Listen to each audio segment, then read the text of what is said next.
In my village, we have a saying: the loudest drum is not always the truest. But we learned that lesson too late. This is the story of a girl who refused to dance when the drums commanded, and how her silence saved us all.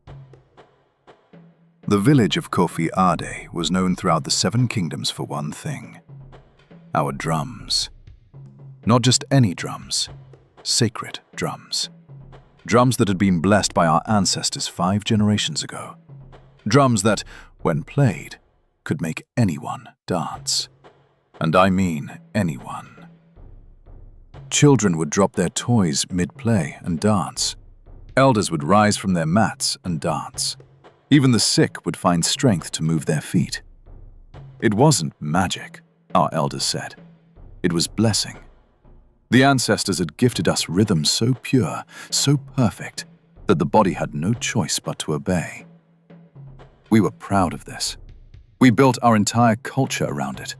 Every ceremony, every celebration, every important decision, all accompanied by the sacred drums. When a child was born, drums. When couples married, drums. When we planted crops, drums. When we went to war, drums. The drums decided things. If you danced well when the drums played, you were blessed. If you danced poorly, you needed cleansing. If you refused to dance, well, no one had ever refused to dance. Until Amara. Before we continue with Amara's story, if you're enjoying these African tales that challenge everything you thought you knew, hit that subscribe button and turn on notifications. You won't believe where this story goes next. African Tales by Danny brings you stories like nowhere else. Amara was 17 when it happened. Beautiful, yes, but that's not what people noticed first. What they noticed was her stillness. In a village where everyone moved constantly, where even conversation involved rhythmic gestures, where walking itself had a musical quality, Amara moved deliberately, slowly, with intention. Her mother worried about her. Why don't you play with the other children? Why do you spend so much time alone by the river? Why do you watch everything instead of joining in? Amara never had good answers. She just preferred quiet, preferred watching, preferred thinking. In a village that celebrated constant motion, she was the pause between beats. Her father, the village drummer, didn't understand her at all. "You have rhythm in your blood," he would say, tapping his fingers on everything. "Your grandfather was the greatest drummer the village ever knew." Why do you fight what you were born to do? But Amara didn't feel like she was fighting anything. She simply didn't feel the pull others did. When the drums played, everyone around her would light up. Their eyes would glaze over with joy. Their bodies would start moving before their minds could think. But Amara? She felt nothing. No pull, no compulsion, just sound. She learned to fake it, learned to move when others moved, learned to smile when others smiled, learned to pretend the drums affected her the same way, because she'd seen what happened to those who were different. The year Amara turned 17, the king announced a selection. His son, the prince of the Eastern Kingdom, would visit Cautionary. He would choose a bride. The entire village erupted in excitement. Every unmarried girl between 15 and 20 would participate in the dance of selection. The sacred drums would play. The girls would dance. The prince would choose the one whose dancing pleased him most. That girl would become princess. Her family would be elevated. Her village would be honored. Amara's mother could barely contain her joy. "This is it," she said, already imagining the bride price. "With your beauty and our family's drumming legacy, you'll surely be chosen." Amara said nothing, but inside, cold fear spread through her chest. Because she knew something no one else did. When the sacred drums played during the ceremony, She wouldn't be able to fake it. Not in front of the entire village, not in front of the prince, not when everyone would be watching so closely. The truth would come out. And then, well, she didn't know what would happen then, because no one had ever been immune to the sacred drums before. The week before the ceremony, the village transformed. Decorations appeared on every hut. Women cooked elaborate meals. Men rehearsed ceremonial songs. The drummers, led by Amara's father, practiced day and night, making sure the rhythm would be perfect, making sure the blessing would be strong. Amara watched them prepare, watched her father's hands move across the drum skins with practiced precision, watched the other drummers follow his lead, and she realized something. Her father wasn't just playing rhythm. He was playing power. Every girl in the village was excited. They gathered at the river to bathe in blessed water. They rubbed their skin with shea butter until it glowed. They practiced their dance moves, laughing and competing. "I'll dance so well, he'll have no choice. My hips move faster than anyone's. I've been blessed by 3 priestesses. I'm sure to win." Amara participated in the preparations, smiled when expected, nodded when appropriate. But every night, she lay awake, staring at the ceiling, listening to distant drums from the practice sessions, wondering if she should run, wondering if she should confess, wondering what would happen if she simply refused to pretend. Her younger sister, Essie, noticed, 8 years old and far too observant. "Sister," she whispered one night, "are you afraid?" Amara looked at her in the darkness. "Yes." "Why? You're the most beautiful. You'll win." "Beauty isn't enough, Essie." "Then what is?" Amara was quiet for a long moment. "Obedience," she finally said. "The ability to do what everyone expects without question." Essie frowned, not understanding, but Amara said nothing more. The day arrived. The prince came with his entourage, 30 warriors on horseback, advisors in ceremonial robes, drummers from his own kingdom. The village gathered in the central square. A raised platform had been built for the prince, another platform for the sacred drummers, and in the center, a wide circle of swept earth where the girls would dance. 23 girls stood waiting, all wearing white ceremonial cloth, all adorned with beads and gold, all vibrating with nervous excitement. Amara stood among them, her heart pounding so hard she thought others could hear it. The village elder stepped forward, performed the opening prayers, called upon the ancestors to bless the ceremony. Then he turned to Amara's father. "Let the sacred drums speak." Amara's father raised his hands. The other drummers positioned themselves, and then the rhythm started slow. A heartbeat, a pulse. Then it built, faster, more complex, layering patterns upon patterns. And the girls began to dance. It was beautiful. 23 bodies moving in perfect synchronization, as if controlled by invisible strings. Their faces showed pure joy, pure surrender to the rhythm. The crowd swayed. The elders nodded approvingly. The prince leaned forward, watching closely. And Amara stood perfectly still. It took exactly 7 seconds for people to notice. The drums stopped abruptly. The dancers stumbled, confused, breaking formation. All eyes turned to Amara, standing in the center, not moving, not dancing, not even swaying, just standing, with her eyes open, looking directly at the prince. The silence was absolute. Then someone gasped, "She's not dancing! Why isn't she dancing? Is she sick?" Amara's father stood frozen behind his drum, his face showing confusion, then horror, then something worse. Recognition. He'd suspected. All these years, he'd suspected something was wrong with his daughter. But he'd never wanted to face it. Now, there was no hiding. The village elder stepped forward, his voice shaking. "Child, are you unwell?" Amara shook her head slowly. "I am well, elder." "Then why do you not dance?" "Because." Amara's voice was quiet but clear. "I do not feel what others feel when the drums play." Gasps rippled through the crowd. One of the priestesses stood up. "Impossible! The sacred drums command all of us." "They do not command me," Amara said simply. Panic spread through the crowd like fire. "She's cursed! She's been touched by evil spirits! She'll bring destruction on the village!"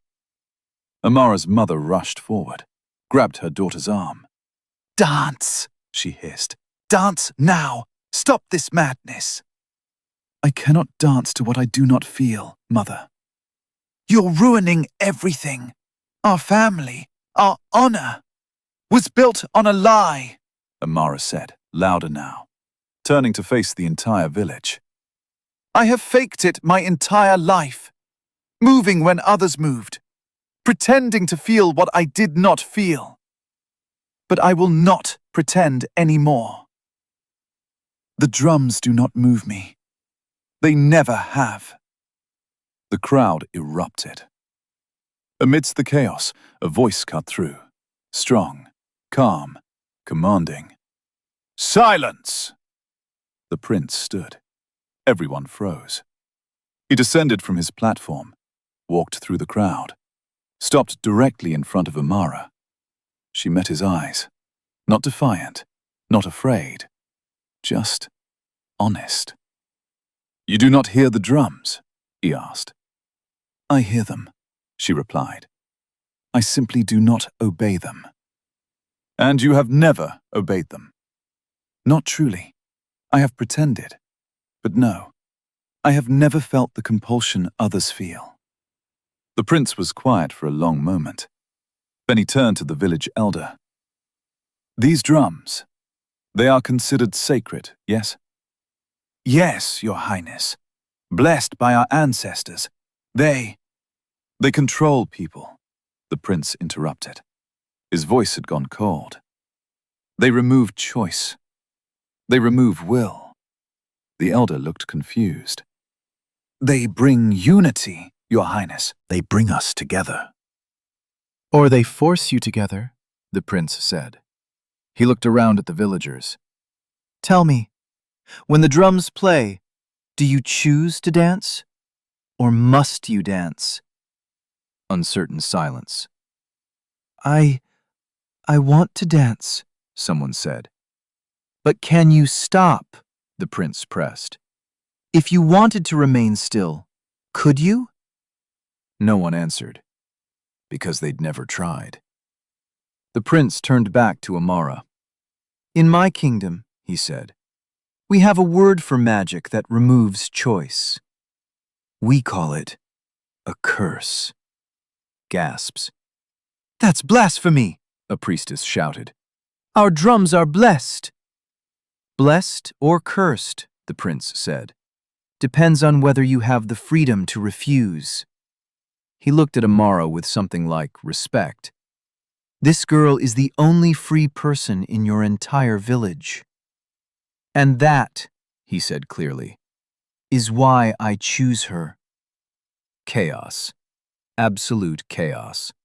The village elder protested. The priestesses wailed. Amara's father stood in shocked silence. Her mother collapsed, whether from shame or relief no one could tell. The other girls cried. Some from disappointment, others from fear. Because if Amara was chosen for being different, what did that say about them?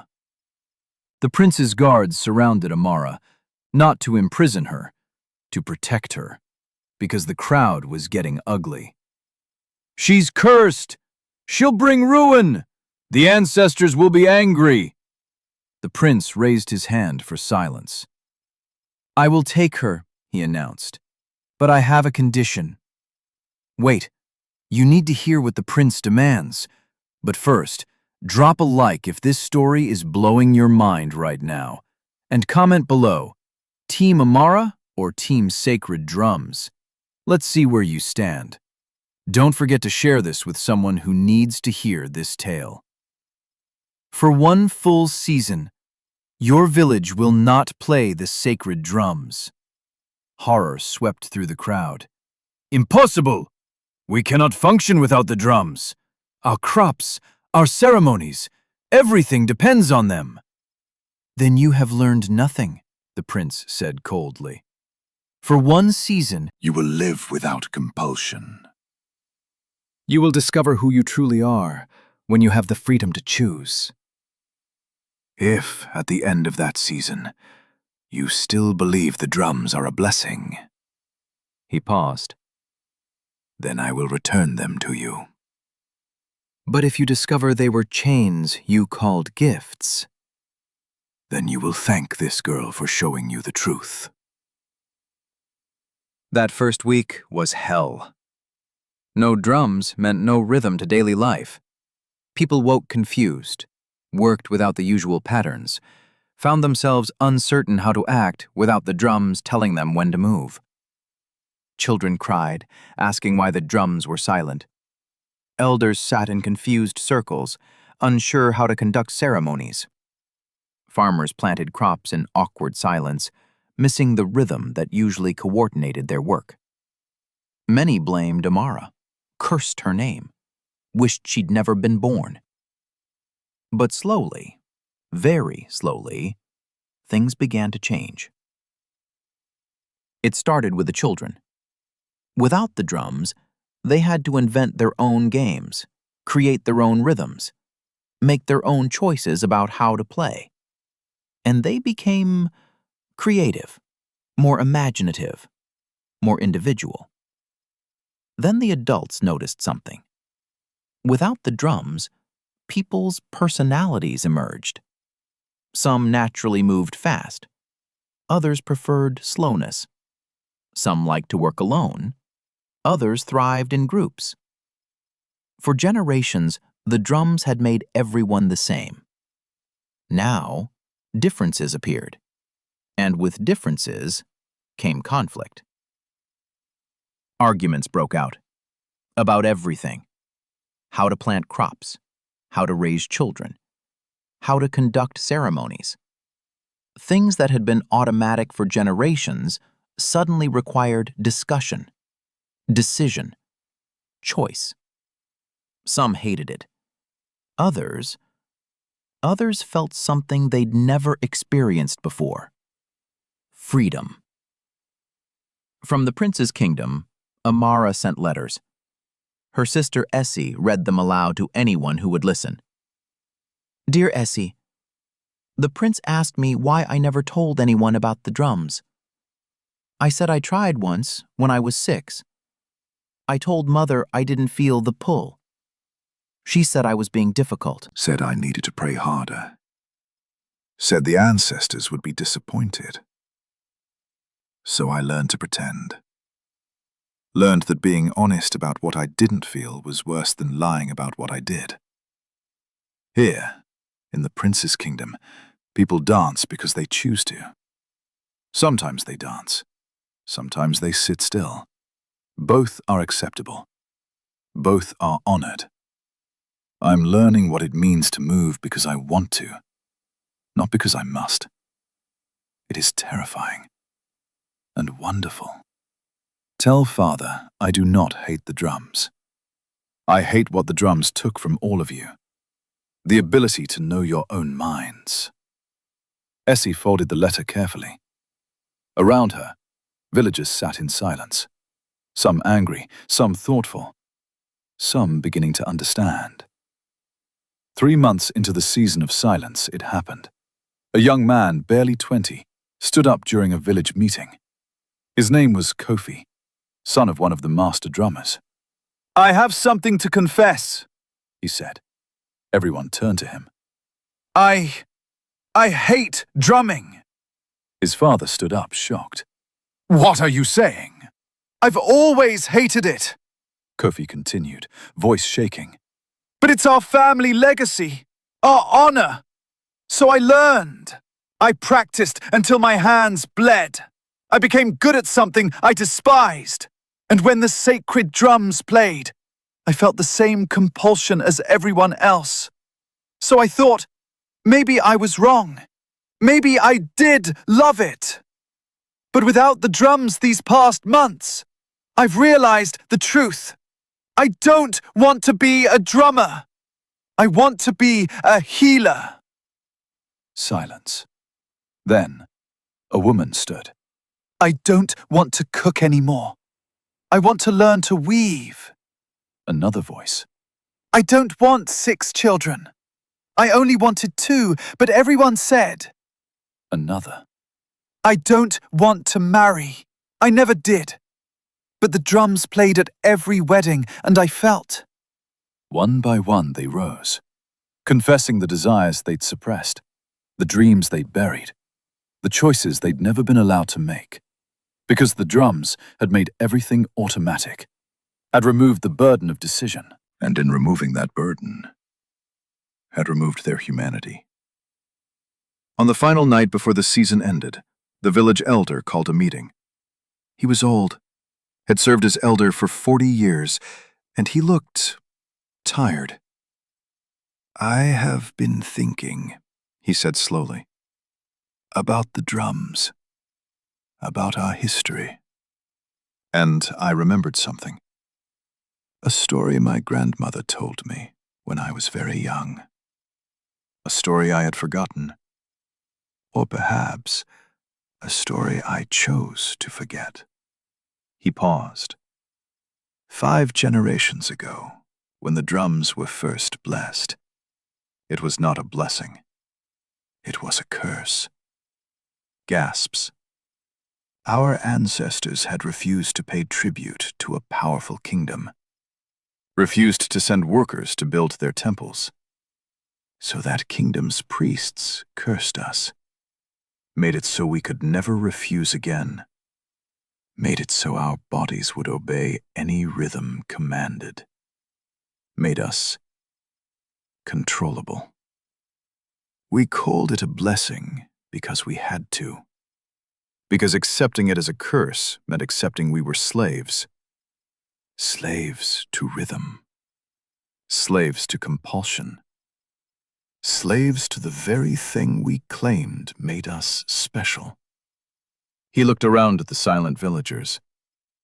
Amara, he said softly, was not cursed. She was the only one of us who was truly free. And we tried to destroy her for it. When the prince returned with Amara, the village looked different. Not physically, but in the way people carried themselves. There was uncertainty, conflict, mess. But there was also life. Real life. Not programmed, not automatic. Chosen. The prince stood before the gathered village, Amara beside him. Your season of silence has ended, he announced. You may resume playing your drums. He gestured to the sacred drums, which sat covered on their platform. The choice is yours. No one moved. The silence stretched. Then Amara's father stepped forward, approached the drums. Everyone held their breath. He reached out, and instead of uncovering them, he began to dismantle them, carefully, reverently. These drums, he said, voice thick with emotion, controlled me my entire life. Made me believe I loved something I may have only been compelled to do. I don't know who I am without them. He looked at his daughter. But I want to find out. I want to discover if I truly love drumming, or if I was just never given the choice not to. Other drummers came forward, helped him take apart the sacred drums. Some wept, others looked relieved. And when the drums were finally dismantled, the village exhaled, as if released from a spell that had lasted 5 generations. Amara did not become princess. She chose not to. "I don't know if I want to marry," she told the prince honestly. "I've spent my whole life learning to fake what others feel. I need time to discover what I actually feel myself." The prince smiled. "Then take all the time you need. The offer stands, forever. Whether you choose me or not, you'll always have a place in my kingdom, where silence is honored just as much as song." She stayed in her village instead, helping people discover who they were without compulsion. It was hard work. There were setbacks, conflicts, mistakes, but there was also growth.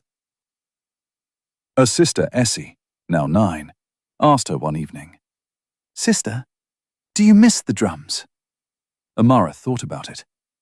"I miss the certainty," she admitted. "I miss knowing exactly what to do and when to do it. But I don't miss the feeling of being controlled." "Don't you miss not having to think?" Amara smiled. "No, little one. Because the ability to think, to choose, to be uncertain and still move forward, that's not a curse. That's what makes us human." Years later, the village of Kofi Ade became known for something new. Not for drums that could make anyone dance, but for people who chose when to move and when to be still. For a community that honored both rhythm and silence. For a place where compulsion was recognized as the curse it always was. And where freedom, messy, uncertain, Difficult freedom was finally seen as the blessing it had always been. They still played drums, but different drums. Drums without curses. Drums people could dance to. Or not. The choice was theirs. And that made all the difference. As for Amara, she eventually did marry the prince, but on her own timeline. After discovering who she was in silence. After learning what her own heartbeat sounded like without drums drowning it out. And when she finally chose to dance at her own wedding, it was the most beautiful dance anyone had ever seen. Not because the drums commanded it, but because it came from a place no curse could reach. Her own free will. If this story moved you, you need to subscribe to African Tales by Danny right now. We have hundreds of stories that will change the way you see the world. Hit that bell icon so you never miss a tale that could transform your life. What story should we tell next? Comment below and join our community of story lovers. This is African Tales by Danny, where every story has a deeper meaning. The truest rhythm is the one you choose yourself.